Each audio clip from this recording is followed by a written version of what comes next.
데살로니가에서 사도 바울이 복음을 전할 때 역시 사도 바울은 회당에 들어가서 먼저 복음을 전했습니다. 유대인들이 예수를 먼저 믿었고요. 그런데 유대인들이 예수를 믿고 문제가 생겼어요. 사도 바울이 이방인들에게 전도를 하는데 그게 마음에 들지를 않는 겁니다. 왜? 하나님께서 택하신 우리들에게 이 복음을 주셔서 우리를 구원시켜 주시는데 왜 이방인들을 하나님께서 구원시켜 주시는가? 이게 이제 선민의식을 가진 사람들의 문제인 것 같아요. 여러분들은 스스로 선민의식이 있으세요, 없으세요? 하나님이 여러분들을 택하셨어요? 안 택하셨어요? 택하심을 아는 사람들은 선민의식을 가진 사람들이죠. 근데 문제는 흔히 그런 얘기가 있죠. 내가 하면 로맨스고 내가 하면 뭐예요? 불륜이고. 이게 도대체 이 택하심을 받은 사람들한테는 뭐든지 해도 이게 괜찮고 하나님이 용서해 주시고 구원해 주시는데 다른 사람들한테는 그게 잘 용납이 되지 않는 거예요. 그들이 조상적부터 지켜왔던 그 할례라고 하는 의식, 그 전통, 굉장히 중요한 일입니다. 그 유대인들이 예수님을 믿는다고 하는 그 결단, 굉장히 중요한 일입니다. 근데 그들의 마음 가운데는 늘 어떤 생각이 있었냐면 하나님께서 우리들에게 할례를 베풀어 주셨고 우리를 택하셨기 때문에 예수님이 오셔서 우리를 구원하시는 것은 바로 우리를 위한 것이다 라고 생각한 거죠. 그래서 이방인들이 예수를 믿고 구원받는 것이 그들의 마음에 들지 않았어요. 선민의식, 할례, 하나님께서 이스라엘을 택하시는 징표로 할례를 명령하셨기 때문에 하나님은 우리들만을 구원하신다. 그런데 이런 일들이 그때만 일어나는 것이 아니라 오늘날 우리들의 삶에도 그대로 일어나는 것 같아요. 제가 어떤 특정 교파나 교단을 이야기하는 건 아니지만 우리나라 기독교 교단 중에 제일 보수적인 교단이라고 일컬어지는 고려신앙, 고신측에 있는 분들은 그들의 신앙 전통을 굉장히 중요하게 생각하죠. 일제시대 신사참배에서 우리는 끝까지 믿음을 지켰던 사람, 그래서 그들은 신사참배를 했던 사람들을 용납하지 않는 거죠. 또 우리나라의 장로교 교단에서는 켈비니즘이라고 하는 켈빈의 신앙, 하나님께서 우리를 예정하셨다고 하는 것, 우리가 예정받았다고 하는 것, 그것이 그들에게 굉장히 중요해요. 또 우리가 속한 감리교회에 있어서는 자랑스럽게 우리는 웨슬리안이라고 이야기를 하죠. 우리는 웨슬리를 따르는 사람이다. 하나님께서 우리들에게 동일한 복음을 주셨는데 참으로 어이가 없는 것은 그들이 가지고 있었던 신앙적인 전통들이 중요해지기 시작하면서 이제는 복음보다 신앙의 전통을 더 중요하게 생각했다는 거죠. 요즘은 이제 그런 일들이 거의 없어졌지만 장로교인으로 살아가면서 감리교회 가면 이단인 것처럼, 감리교인으로 살아가면서 이사를 가면 꼭 감리교를 찾아가야 되는 것처럼, 물론 우리들이 가지고 있는 신앙의 전통들이 굉장히 중요하기는 하지만 그 신앙의 전통들이 언제부터인가 복음의 본질을 앞서가기 시작하면서 그 형식적인 것들이 우리들에게 중요하게 되었어요. 근데 그런 일들이 이 초대교회에도 그대로 나타났던 거죠. 하나님께서 모두를 사랑하신다고 말씀하시지만 할례를 받은 우리들만을 하나님이 특별히 사랑하신다고 하는 그것 때문에 다른 사람들을 용납하지 못하고 반목하고 질시하는 일들이 일어나게 되었어요. 오늘 이 부분에 대해서 사도 바울은 질책하고 있고, 오늘 어쩌면 우리들이 하나님 앞에서 이 문제에 대해서 답을 얻어야 될 부분일 것 같아요. 제가 지난주에 여러분들에게 좀 재밌는 이야기를 했었죠. 초등학생들 답안지에다가 썼던 그 엉뚱한 얘기들, 제가 to be continue 했는데 지나간 건 이제 그냥 지나간 거예요. 더 이상 얘기는 안 할 거고요. 지난주에 어떤 분이 저에게 또 문자를 보냈어요. 목사님이 하는 그 이야기는 젊은이들을 위한 거고 조금 나이 든 분들을 위한 쪽가 좀 필요할 것 같습니다. 그래서 이게 지금 연세 든 분들에게 잘 맞는 조크라고 하는데 한번 들어보세요. 닭 시리즈입니다. 닭 시리즈. 세상에서 제일 빠른 닭은 후다닥이라 그러죠. 세상에서 또 제일 이렇게 망해버린 닭, 쫄닭이라고 이야기하고, 죽은 닭은 꼴까닭, 그리고 간혹가다 미친 닭은 핵가닭, 뭐 이렇게 닭을 이야기하는데 중요한 것은 아주 최고의 닭, 멋진 닭이 있답니다. 그 닭은 토닥토닥이래요. 근데 저는 그 글을 보면서 너무 이게 마음이 들었어요. 뭐 이 닭이 그 닭은 아니지만 이 토닥토닥. 우리 교회, 우리 신앙의 공동체 안에서 우리들이 정말 회복해야 될 것이 있는데 그게 정말 토닥토닥이 아니겠는가. 나와 신앙의 전통과 나와 생각이 틀리기 때문에 우리들이 하나의 동일한 복음을 믿으면서도 그 복음이 나에게는 적용되는 것 같은데 누구에게는 적용되지 않는 것 같아서 질시하고 용납하지 못하고 누군가를 정죄하는 우리들에게 정말 회복해야 될 아름다운 모습이 있다고 하면 그것은 신앙 안에서 우리들이 토닥토닥 할 수 있는 모습이 아닐까. 우리는 늘 신앙의 이름으로 믿음으로라고 이야기를 했지만 사실은 내 속에 굳어져 있는 우리의 율법들과 우리의 생각들을 벗어나는 것들을 잘 우리들이 용납하고 있지 못하는 것 같아요. 신앙의 전통 참 중요합니다. 아름답습니다. 우리의 믿음의 길을 갈 수 있도록 만들어주는 거죠. 오늘 여러분들이 예배 시간에 주일에 모여서 예배드리는 이 아름다운 신앙의 전통, 우리가 하나님을 믿는다고 하지만 주일날 모여서 예배드리는 이 신앙의 전통이 없다면 우리의 신앙을 참 이어가는 데 있어서 참 쉽지 않을 것 같아요. 여러분들에게 질문 드리고 싶은 게, 여러분들은 하나님을 믿으면서 여러분들의 삶에 어떤 신앙의 전통들을 가지고 있어요. 전통은 나쁜 것이 아니에요. 전통은 귀한 것이고 아름다운 것이에요.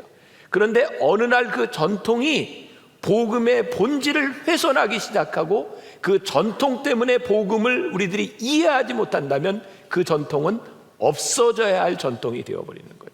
예수님께서 이 땅에 오셔서 바리새인들을 향해서, 그리고 할례를 중요시 생각하고 있는 그 유대인들을 향해서 사도 바울이 질책했던 것은, 너희들이 할례를 그렇게 중요하게 생각하고 너희들의 믿음의 전통을 그렇게 중요하게 생각하는데 너희들의 복음의 본질이 사라져 버렸다는 거예요. 오늘 우리가 이 예배 시간에 우리들이 찾아야 될 복음의 본질이 무엇인지, 우리가 어떤 면에서 율법적인 함정에 빠져 있는지를 우리들이 아는 시간이 되어야 될 것 같아요. 창세기 17장에 할례에 대한 처음 이야기가 나옵니다. 하나님이 아브라함을 부르셨어요. 그리고 아브라함에게 이야기하죠. 할례를 받으라고. 이 할례를 받는 것은 너희들이 나의 백성이 된 표다. 그래서 난지 8일이 지난 아이들은, 남자아이들은 다 할례를 받아요.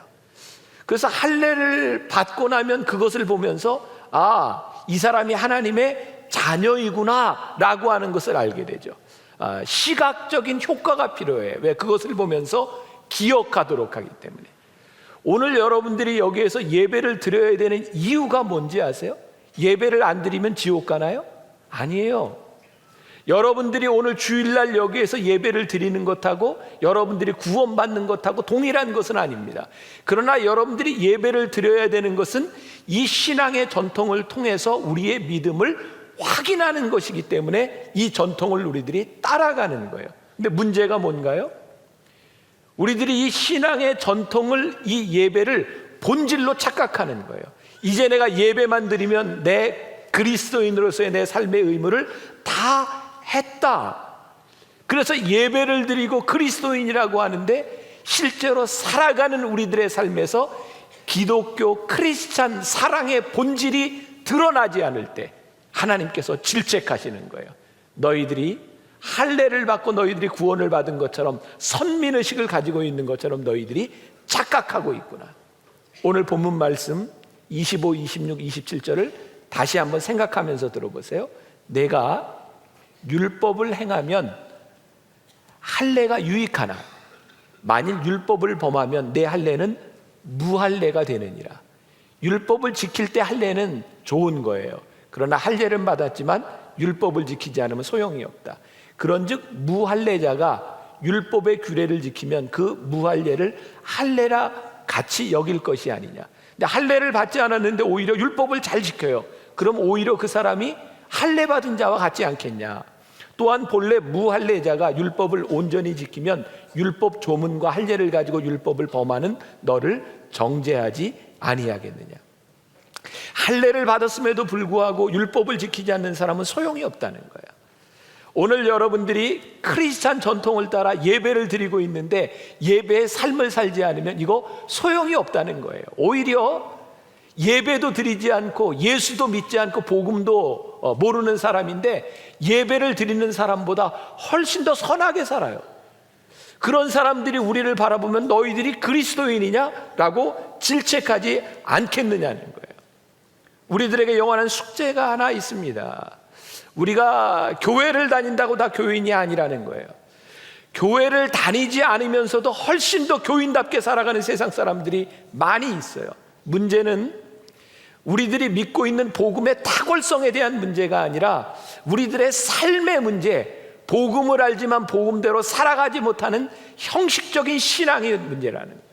오늘 우리들이 이 말씀을 통해서 도전받아야 되는 것이 있어요. 여러분들이 정말 표면적인 교인입니까? 아니면 이면적인 교인입니까? 여러분들에게 복음이 살아있어서 그 복음을 살아가고 있습니까? 아니면 어느 순간부터인가 그 복음이 우리들에게 그냥 신앙적인 전통으로 굳어져서 그냥 그렇게 형식을 가지고 살아가는 사람입니까? 아까 영상을 통해서 반지에 대한 이야기가 나왔어요. 우리가 반지를 끼면 누군가에게 이렇게 속해 있다라고 하는 것을 말하는 거죠. 결혼할 때 반지를 교환합니다. 어제 제가 어떤 분을 만났는데 제가 반지를 끼지 않고 있으니까 목사님 왜 반지를 안 끼세요? 그러더라고요.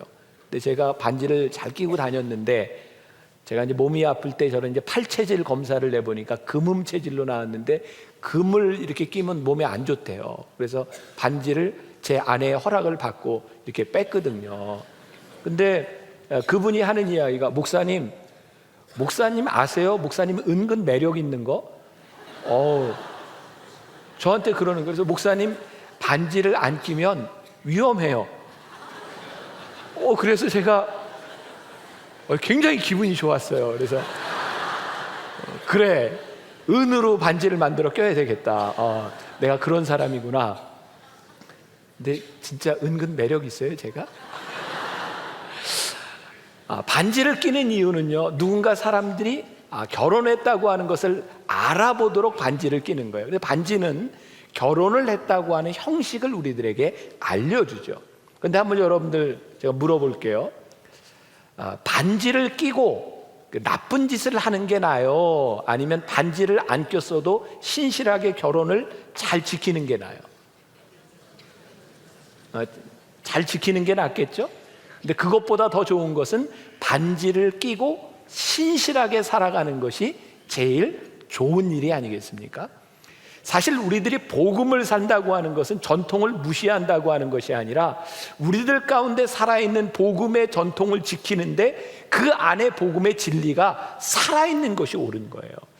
그런데 오늘날 그리스도인들을 보니까 마치 반지를 꼈다고 하는 것은 여러분들이 지금 예배를 드리고 있는 것과 마찬가지예요. 그래서 저 사람들이 예배를 드리는 걸 보면 그리스도에게 속한 사람들인데 이게 나가보면 그게 아닌 거예요. 그래서 우리들이 고민을 하는 거죠. 내가 반지를 끼고 요때는 우리가 크리스찬답게 살아가고 그 다음에 반지를 딱 벗으면 나쁜 짓을 하고 그게 우리들에게 있는 고민이기도 합니다.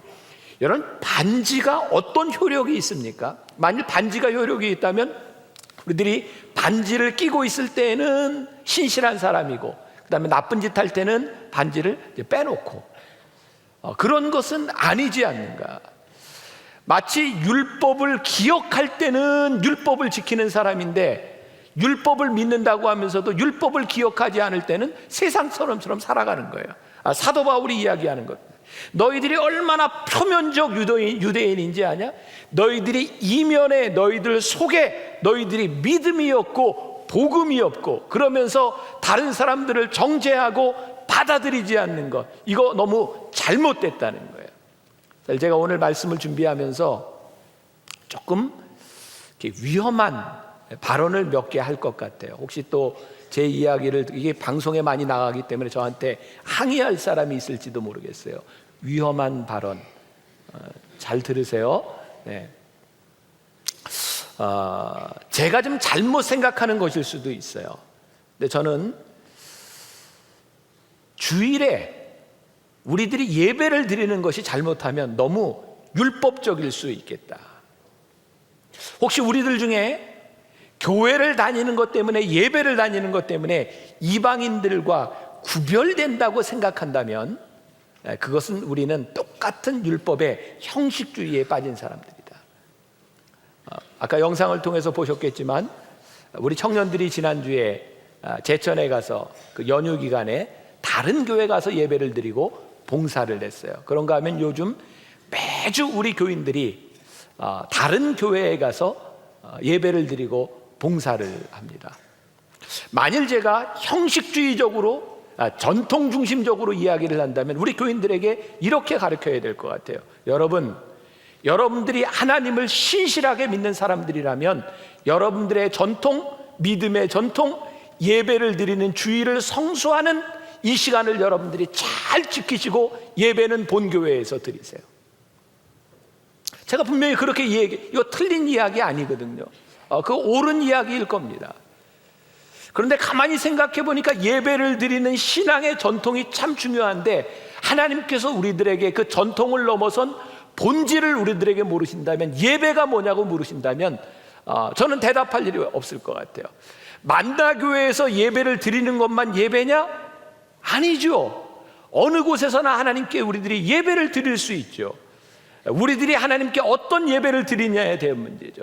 그러면 요즘 하나님께서 저에게 주시는 참 큰 도전 중에 하나는, 저도 목사로서 이 예배당이 꽉 차서 예배 드리는 게 참 좋아요. 그러나 하나님께서는 다른 어느 곳에서 하나님을 신실하게 믿는 자들이 그 복음을 위하여 예배를 드리는 그 예배를 얼마든지 아름답게 받으실 수 있다는 거예요. 제가 전통주의와 형식주의에 머물러 있다고 하면 여러분들 예배는 꼭 만나교회에서 드려야 합니다 라고 가르쳐야 되겠지만, 복음의 진리 가운데 선다고 하면 예배를 드리는 예배의 진정한 의미들을 가르쳐 줘야 될 것 같아요. 이것은 장소에 대한 문제가 아니라는 거죠. 근데 혹시 제 이야기를 들으면서 여러분들이 또 잘못 생각하면 안 돼. 목사님이 어느 곳에서나 신실한 예배를 드리면 된대. 우리 다음 주에는 온 가족 놀러 가서 인터넷, 어플, 물론 그것도 예배입니다. 근데 왜 전통이 무시될 수 없느냐고 하면요, 전통 가운데서 우리의 신앙을 잘 지키려고 하는 신실함이 있기 때문에 전통이 중요한 겁니다. 여러분들이 무조건 전통을 깨버린다고 하는 것은 자의적인 신앙이 되고 자기 편의주의적인 신앙이 될 수 있어요. 여기에서 드리는 예배만 신실한 예배는 아닙니다. 그러나 여러분들이 만나교회 신앙인이기 때문에 적어도 신앙을 지키려고 노력하려고 하는 신실함들이 묻어나는 전통은 아름다운 것입니다. 이것들을 우리들이 어떻게 하나님 앞에서 구별하고 살아가느냐, 전통을 놓아버리면서 방종하는 그리스도인이 아니라 전통보다 더 귀중한 신앙의 본질 위에 서서 전통을 넘어서는 신앙인이 되는 것, 어쩌면 그것이 사도 바울이 우리들에게 가르쳐주고 싶었던 것이 아닐까. 할례를 받는다고 하는 것의 중요한 의미는 무엇인가요? 할례를 받고 하나님의 말씀대로 순종하며 사는 사람이 되는 거예요. 오늘 여러분들이 여기에서 예배드리는 진정한 의미는 무엇일까요? 여러분들이 예배를 드리며 예배자로서 이 세상을 본받지 않고 순종하는 삶을 살아갈 때 오늘 예배의 본질이 살아나는 거예요.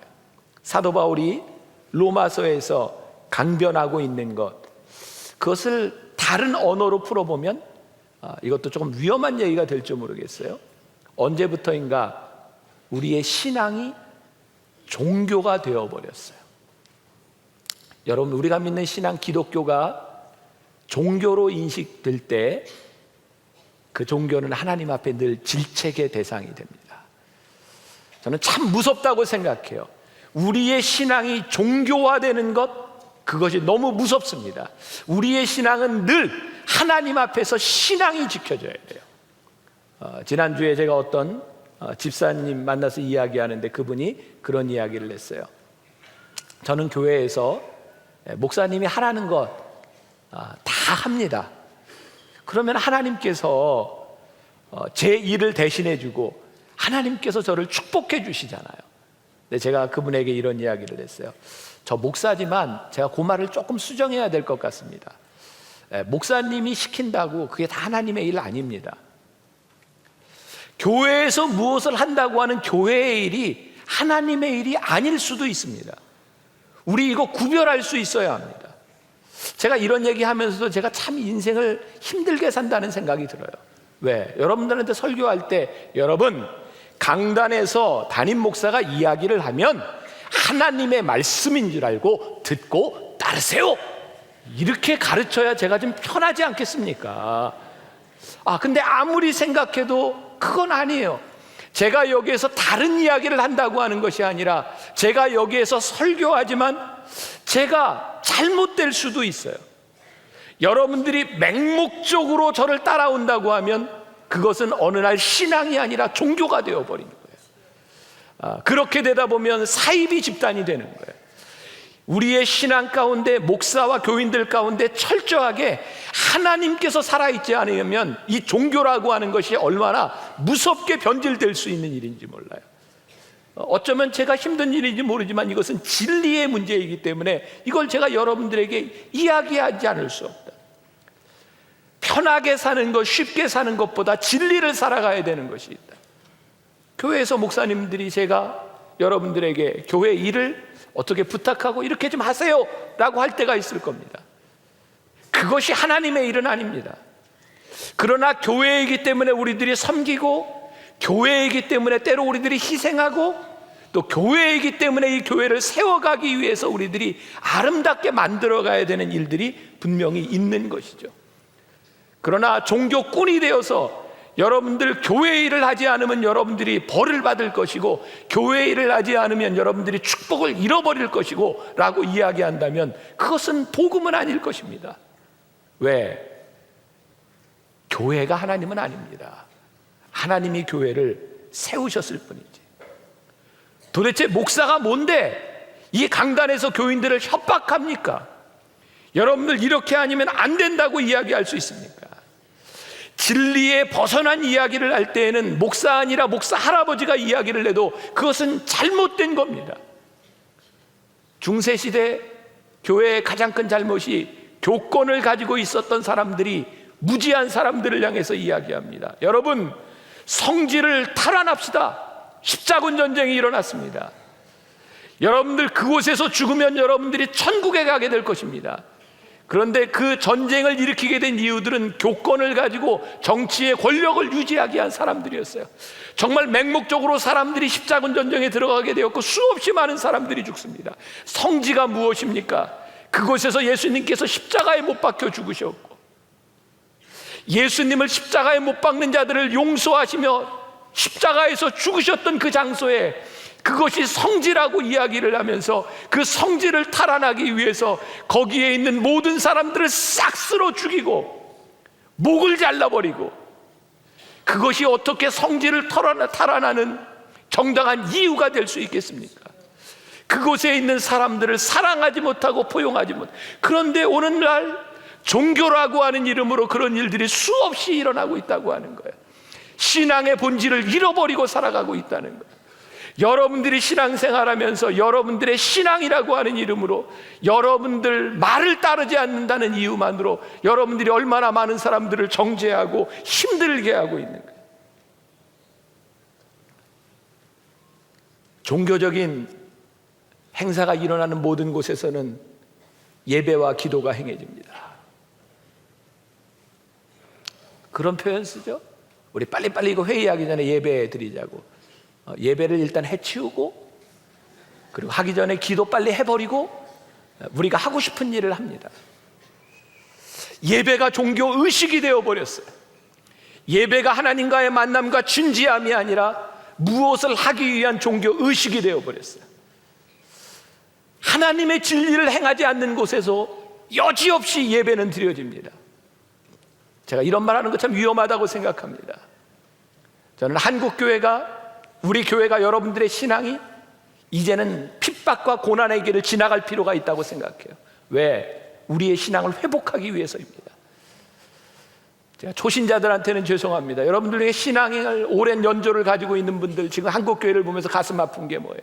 교단마다 교권 싸움이 일어나고 자기의 기득권을 유지하려고 하고, 교회가 더 이상 섬기는 것이 아니라 누군가에게서 내 기득권을 찾으려고 하는 그 싸움 가운데서 불의하게 정치하고 불의한 일이 벌어지는 가운데서도 늘 예배는 드려지고 있다는 사실이에요.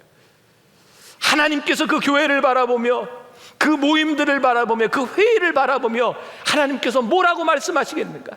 이 회칠한 무덤과 같은 자들아, 어쩌면 하나님께서 그 교회를 허물어뜨릴 수도 있다고 생각합니다. 왜? 교회가 하나님이 아니기 때문입니다. 하나님께서 교회를 세우신 이유가 있는데 그 이유를 감당하지 못한다면 하나님이 그거 허무실 수도 있겠다. 말틴 루터가 종교개혁을 했을 때 가장 위대한 일이 무엇인지 아십니까? 당시 중세교회에는 성경이 라틴어와 헬라어, 원어로만 되어 있었어요. 사람들은 성경을 읽지 못했습니다. 그래서 교권을 가진 사람들이, 종교인들이 이야기하면 사람들은 그냥 맹목적으로 따라야 했습니다. 근데 말틴 루터가 성경을 독일어로 번역했어요. 성도들에게, 하나님을 믿는 사람들에게 성경을 읽을 수 있게 되었고, 하나님의 말씀이 무엇인지를 보게 되었어요. 이제 그들에게서 분별을 하게 되었고 종교 개혁이 일어나게 됩니다. 사랑하는 여러분, 여러분들이 오늘 예배를 드리면서도 여러분들이 하나님의 말씀을 모르고 있기 때문에 여러분들이 종교적이 되어버리고, 여러분들이 하나님의 말씀을 분별하지 못하기 때문에 두려움에 쌓여요. 이 세상에 얼마나 많은 종교꾼들이 우리 신앙인들을 현혹하는지 몰라요. 저주하고 두려움을 가져다주고, 하나님의 말씀은 결코 그런 것이 아닌데 우리들에게 평안을 주고, 우리들에게 하나님의 말씀이 진리인데 진리를 잃어버리고 살아가는 사람들이 얼마나 많이 있는지 몰라요. 여러분들에게 제가 감히 이야기할 수 있습니다. 교회, 교단, 교권이 무너진다고 하나님의 나라가 절대로 무너지지 않습니다. 하나님은 무너진 곳에서 새로운 교회를 세우실 수 있는 분이고, 하나님의 뜻을 위하여 하나님이 새롭게 일하실 수 있는 분이기 때문입니다. 잘못된 교회 무너질 것입니다. 왜냐하면 하나님께서 제대로 된 교회를 세우실 것이기 때문입니다. 이 말을 나는 제가 너무 두렵습니다. 하나님, 우리 교회가 하나님이 허물어뜨리는 교회가 아니라 하나님이 세우시는 교회가 되게 하여 주옵소서. 어떤 목사님과 이런 이야기를 나눠서 어쩌면 하나님께서 이 한국교회를 바라보며 더 고난의 시기를 지나가게 하실지 모르겠다. 왜? 그 고난의 시기를 통해서 하나님께서 골라내시는 교회, 하나님이 쓰시는 교회가 있겠다. 오늘 여기 예배드리는 여러분들 가운데 하나님께서 쓰시기를 원하는 교인들을 하나님께서 골라내실 수 있겠다. 이것이 어쩌면 두려움일지 모르지만 여러분들에게 얼마나 큰 축복의 말씀이겠습니까? 제가 새벽에 말씀을 준비하며 썼던 글 중에, 이제는 교회를 다닌다고 다 크리스찬입니까?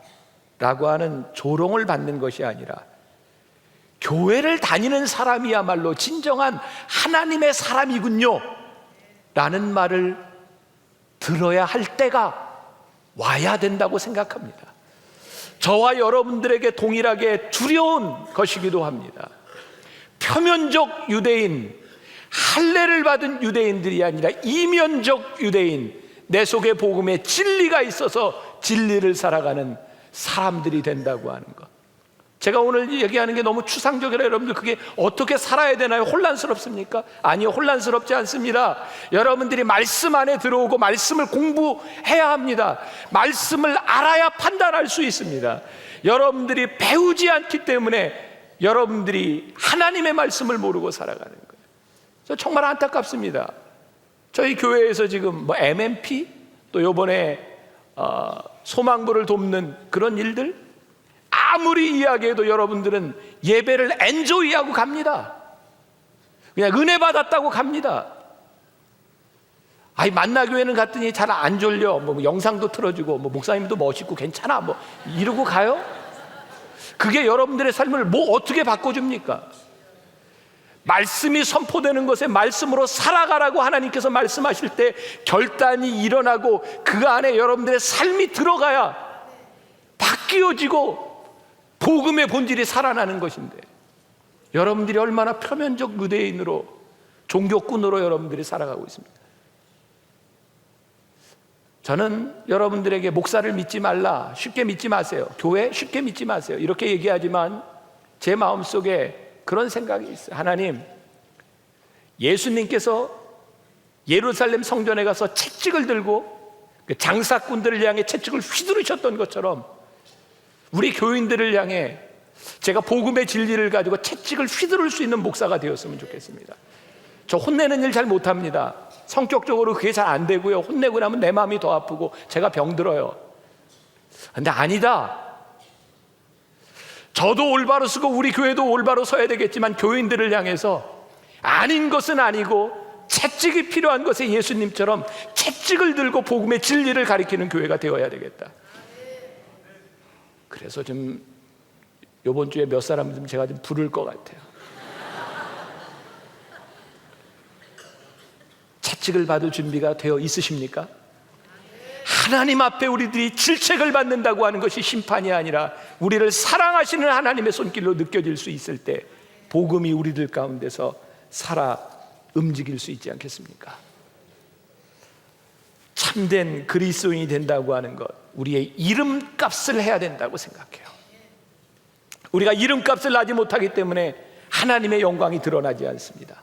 오늘 여러분들에게 소개해드린 책 가운데 하나님의 이름이라는 책이 있습니다. 그 책, 그 표지에 그런 글이 있어요. 이름값을 하시는 하나님. 그 책에 보면 하나님의 여러 가지 이름이, 위로하시는 하나님, 승리하시는 하나님, 피난처가 되시는 하나님, 용서하시는 하나님, 우리를 살피시는 하나님, 우리를 격려하시는 하나님. 하나님은 그 이름으로 끝나는 것이 아니라 우리들의 삶에 그 이름값을 하세요. 오늘 우리들이 하나님을 믿는 사람들이라고 하는 것은 하나님을 믿는 사람들의 이름값이 우리들에게 나타나야 합니다. 세상 사람들은 하나님에게 실망하는 것이 아니라 하나님을 믿는 우리들이 이름값을 하지 못하는 것에 대하여 실망하고 있다는 것. 유대인들, 그들이 최선을 다해 살았습니다. 하나님이 그들을 인정하지 않았어요. 착각하지 마십시오. 여러분들이 열심히 봉사하고 열심히 사역하고 나름대로 내가 최선을 다해 산다고 하지만 하나님이 여러분들을 인정하시지 않으면 그것은 아무 소용이 없습니다. 무서운 것은 하나님이 인정하시지 않을 때 세상도 인정하지 않는다는 겁니다. 종종 우리는 이런 표현 쓰죠. 나는 하나님만을 바라보고 살아, 세상 사람 신경 쓰지 않아. 그런데요, 그 사람을 하나님도 인정하지 않으시고 세상도 우습게 한다는 겁니다. 하나님이 인정하시는 사람은요, 세상도 인정합니다. 하나님이 인정하는 신실한 크리스찬들은요, 세상이 봐도 알아요. 우리 흔히 그런 얘기하죠. 와우, 저 사람에게는 포스가 있어? 요즘은 그런 말 많이 쓰대요. 저 사람에게는 막 아우라가 있어. 막. 그게 무슨 이야기일까요? 하나님을 믿는 사람으로서의 포스가 느껴져야 돼요. 신실하게 살아가는 사람으로서 아우라가 환하게 비춰져야 되는 겁니다. 그것이 우리들에게 있는가? 우리가 흔히 착각하는 것, 열심을 신앙으로 생각하는 것, 착각하지 마십시오. 하나님의 역사는 우리의 열심에서 일어나는 것이 아니라 하나님의 열정에 우리들이 순종할 때 일어나는 것입니다. 오늘 우리 교회에도 참 열심히 순종하고 일하는데 다툼이 있는 사람들이 있어요. 자기들끼리 뭐 그렇게 힘들어요. 그러면서 서로 주장해요. 내 열심. 아니요, 하나님이 그 열심으로 일하시지 않습니다. 하나님 앞에 순종하는 열심, 복음 앞에 순종하는 열심, 그것 때문에 무릎 꿇고 고민할 수 있는 그 열심, 하나님이 그것을 보시고 바라보십니다. 이면적 유대인, 진정한 그리스도인에겐 필요한 것이 있습니다. 진리를 소유해야 되고 하나님과 독특한 관계가 우리들에게서 분명히 나타나야 합니다. 하나님과의 관계. 제가 이번 트레스디아스 인도하면서 그런 얘기했어요. 처음 예수 믿는 분들, 여기 예수 믿는 지 얼마 안 되는 분들, 지금이 기도하기에 최적기입니다. 저 진짜 목회하면서 그런 거 많이 느끼거든요. 아무튼 신앙이 여린 사람의 기도는 하나님이 대충 다 들어주세요. 아무튼 얘네들은 설명을 해줘도 안 되거든요. 몰라요. 그러니까 무조건 떼쓰는데 이거를 안 들어주면 하나님을 떠날 것 같아요. 그래서 하나님이 일단 신뢰 관계를 위해서 들어주세요. 그러니까 지금 예수 믿는 지 얼마 안 되고 나는 신앙이 여리다라고 하는 사람은 지금 많이 기도하세요. 다 이루어져요. 그리고 막 간증도 무지무지하게 많이 생겨요. 근데 어느 시기가 되면 하나님께서 우리의 기도를 들어주시기보다 이제 너하고 나하고 좀 관계를 좀 정립하자 그러세요. 어느 순간에 우리의 기도가 이루어지지 않는 때가 옵니다. 그것은 하나님께서 우리를 미워하시거나 하나님이 우리를 떠나신 것이 아니라 이제는 무엇이 옳고 그른지를 네가 좀 깨달았으면 좋겠다. 그래서 신앙이 어느 정도 단계에 올라가면요, 미안합니다, 고난의 시간들을 틀림없이 지나갑니다. 고난의 시간이 없이 하나님과의 정말 올바른 관계를 맺기가 힘이 듭니다. 오냐 오냐 하면서 크는 것보다 사실은 매를 좀 맞으면서 크는 게 좋습니다. 그래서 성경이 고난이 우리들에게 유익이라고 말씀하지 않습니까? 하나님과의 관계. 그래서 진실한 크리스찬이 된다고 하는 것이 무엇인지. 지난주 청년 예배를 마치고 났는데 한 청년이 저에게 기도를 부탁하더라고요. 너무 힘들었다고. 제가 손을 얹었어요.